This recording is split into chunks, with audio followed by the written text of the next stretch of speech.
Well, I hate to break it to you guys, but if you're unwilling to do shadow work, then you're going to continue to repeat the same old patterns and the same old cycles for a long, long, long time. Hello, my love. Welcome back to my channel, Rise and Align.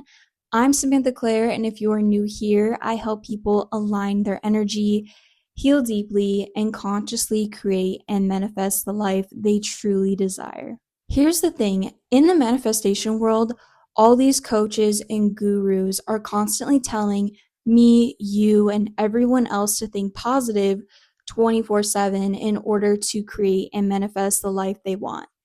And although that is true to some degree, positive thinking can only get you so far because your shadow self is running 99% of the show. That is why it is so important to integrate shadow work into your manifestation practices. Which is why today I'm going to share the 12 shadow work questions that completely transformed my manifestation game. And listen, if it's possible for me, it's possible for you. And I truly want each and every one of you to create and manifest a life that you truly desire because you deserve happiness and fulfillment and living as your authentic self. And shadow work is what will finally make that possible for you. And these aren't your typical surface level questions. These go straight to the root of what's really blocking you. But before we begin, let's go over a few housekeeping notes. First, I want to go over the importance of shadow work. Here's the thing, your hidden wounds are literally controlling your life way more than your conscious mind could ever. Your shadow side has this massive impact on everything, your beliefs, your emotions, how you show up in the world. We're basically spending like 80 to 90% of our lives just running on autopilot, operating from all this old conditioning instead of actually being who we want to be. That's where shadow work comes in. It frees you from all that unconscious self-sabotage and finally unlocks the power you've had all along. So you might be wondering, why shadow work? Because your unconscious blocks are way stronger than your conscious desires, period. Shadow work reveals and heals those hidden beliefs that are literally sabotaging your manifestations from the inside out. Here's why shadow work and manifestation go hand in hand. You literally can't manifest what your shadow believes you don't deserve. It's quite literally impossible. But when you heal those hidden blocks, you finally get your entire being aligned with what you actually want. And here's what I mean. Let's say you're trying to manifest abundance, right? You're doing all your affirmations, you're visualizing, you're saying, I deserve abundance all day long. But deep down, your shadow is saying, you're not worthy of that. And guess who's going to win that battle every single time? Your shadow. That's why people get so frustrated with manifestation. They're doing all the right things on the surface, but there's this whole other conversation happening underneath that's completely sabotaging everything. So, shadow work clears out those unconscious blocks so your positive thoughts can actually take root and manifest instead of just bouncing right off. And listen, I avoided doing shadow work for the longest time. But honestly, that's because I had no idea how important it was or what kind of impact it would actually have on me and my manifestations. So hopefully this video will inspire you to take action and face those parts of yourself that maybe you're a little too scared to look at. And it's totally okay to feel scared. I definitely was as well. And actually, within the last 3 weeks, I've been trying to record this video. And just from reading over these questions, a lot of my own shadows have been coming up for me personally. So I went through all these questions and wrote down real life examples from my own life that I want to share with you, especially around this channel and being a content creator. Because I want you to really understand what each question is asking you and how it might be showing up in your own life. And here's what I discovered. Just identifying these shadows is what releases them. You don't need to have it all figured out. You just need to be willing to be honest with yourself. Okay, let's get into it. The first category is unworthiness shadows. These are the questions that will reveal your deepest beliefs about what you deserve.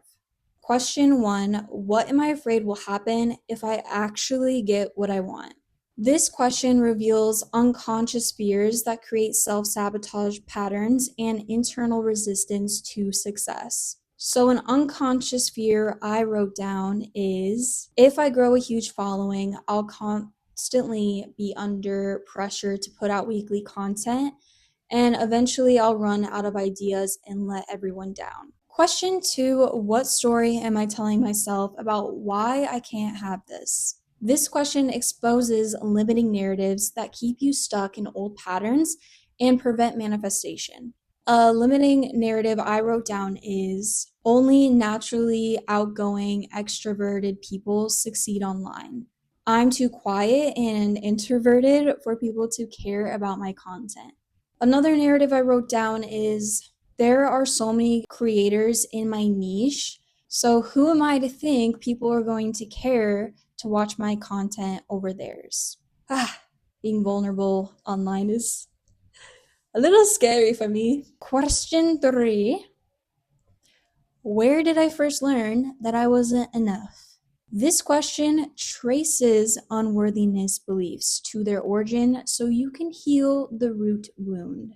I had to really sit with this question for a minute, but the one belief that really stood out to me was that when I was younger, I struggled with reading and writing, especially reading amongst my classmates. So during English period, I was put into a special reading and writing class, and I thought it meant I wasn't good enough. Category 2 is safety and visibility shadows. These are super important for manifestation because often what we want requires us to be seen. So question 4: what am I afraid people will think or do if I succeed?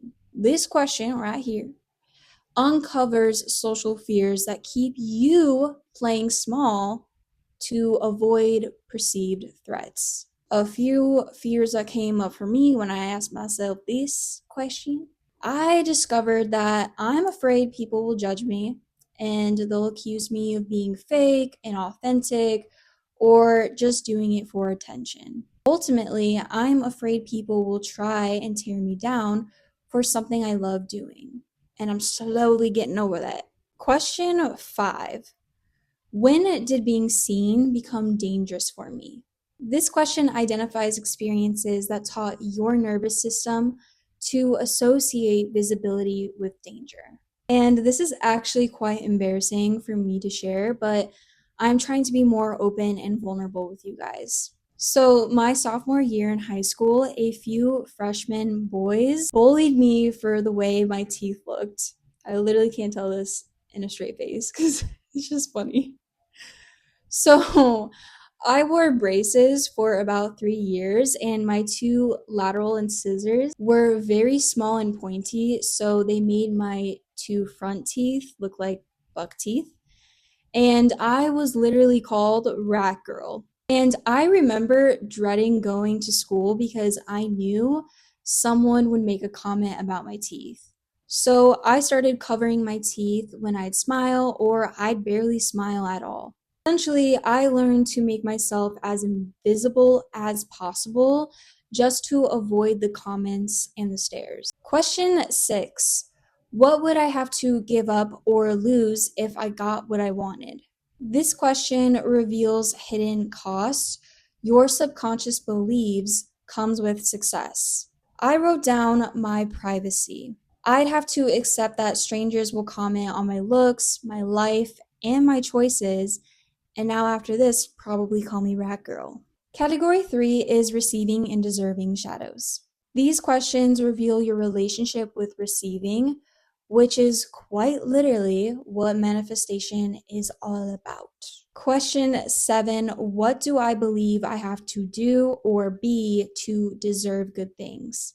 This question exposes conditional love programming that makes you constantly try to earn your worth. A belief that came up for me was that I have to post every single week or my audience will disappear. Question 8, what am I afraid receiving this will cost me? This question uncovers strings attached beliefs that make receiving feel dangerous. What came up for me was if I blow up online, it will cost me the peace I have now. I'll sort of feel this pressure to always be on. Question 9, who in my life wouldn't be okay with my success? This question reveals loyalty conflicts that keep you small to maintain relationships. For this question, I wrote down a parent who quietly resents that I'm pursuing a creative career because it reminds them of their own unfulfilled dreams. And finally, category 4, the control and trust shadows. This one goes deep.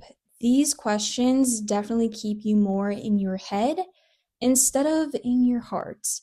And we want to come from that heart space. These questions have been coming up for me a lot lately. Question 10, what am I trying to control because I don't trust the universe? This question exposes hypervigilance patterns that block the flow state needed for manifestation. A pattern that comes up for me constantly is obsessively refilming videos or video clips until they're perfect instead of just trusting that the message is enough. Question 11, what would happen if I stopped trying so darn hard?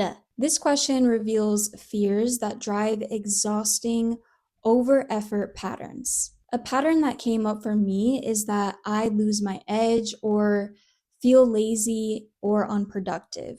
Or worse, people will perceive me as being lazy or unproductive. Question 12, where do I feel like I have to do everything myself? This question uncovers mistrust patterns that prevent you from receiving universal support. And this is actually something that I've been working on within the last 2 years, but I still struggle with it at times, especially when it comes to my work. But essentially, I secretly believe that if I don't do it, it won't be done right by someone else. So I hope you learned something from this, whether it's understanding what these questions are really asking or just getting to know me and my journey a little better. All right. So if you're ready to start working with these questions, here's exactly what I would do, and you should also do. I would do one of two things. Either meditate first so you can clear your headspace, or read through all the questions and then go meditate. And for all you people out there who don't like to meditate, it's fine. Just find some sort of practice that gets you into a clear headspace. Then afterwards, write out every single thought and emotion that comes up as you go through each question. And listen, take these questions day by day if you need to. A lot of different emotions can arise, so don't force yourself to answer all 12 of these in one sitting. Because you don't want to rush through this thinking, if I just answer all these questions, my life is magically going to get better. And when you work with these questions, answer it honestly and don't judge yourself. Whatever comes up, don't judge those answers because that's exactly the shadow part of you that needs to come up so it can be released. And here's the thing, the identification itself is the healing. When you can actually see where it's coming from and write it down, that shadow loses its power over you. It can't control you in the same way anymore once you realize where it's coming from. When you start working with your shadow instead of fighting it, everything shifts. Your manifestations become aligned with your whole self. not just the parts you think are acceptable. You stop sabotaging because you've actually seen what was driving it. You start receiving because you've healed those unworthiness beliefs. You become visible because you've made peace with being seen. For me, once I identified my fear of being judged, I could finally show up authentically on this channel. Once I saw my control patterns, I could actually surrender and let things flow. Once I recognized my not good enough story, I could start trusting my own wisdom and experience. This isn't about being perfect. It's about integration. It's about manifesting from wholeness instead of woundedness. It's about bringing all parts of yourself, even the messy, scared parts, into alignment so you can create from a place of trust instead of fear. So, which question hit you the hardest? Pick one, just one, and spend some time with it this week. You don't need to solve anything or fix anything. Just see it, because that awareness alone is already changing everything. Let me know in the comments what comes up for you. I seriously read every single one of your posts, and I love hearing from you guys. And if this helped you see why positive thinking alone isn't working for you, give it a thumbs up and share it with someone who's tired of surface level manifestation advice. And make sure you're subscribed, because I'm here every single week calling out the BS in the manifestation world and giving you what actually works. Here's what most coaches won't tell you: your shadows aren't your enemies. They're actually protecting some of the most powerful gifts. And when you stop running from them and start working with them, that's when manifestation becomes real, raw, and absolutely unfreaking stoppable. Anyways, I'll see you guys in the next video. And remember, you're worthy of everything you desire, even the parts of yourself you've been taught to hide. Until then, I'll see you guys in my next video. Bye!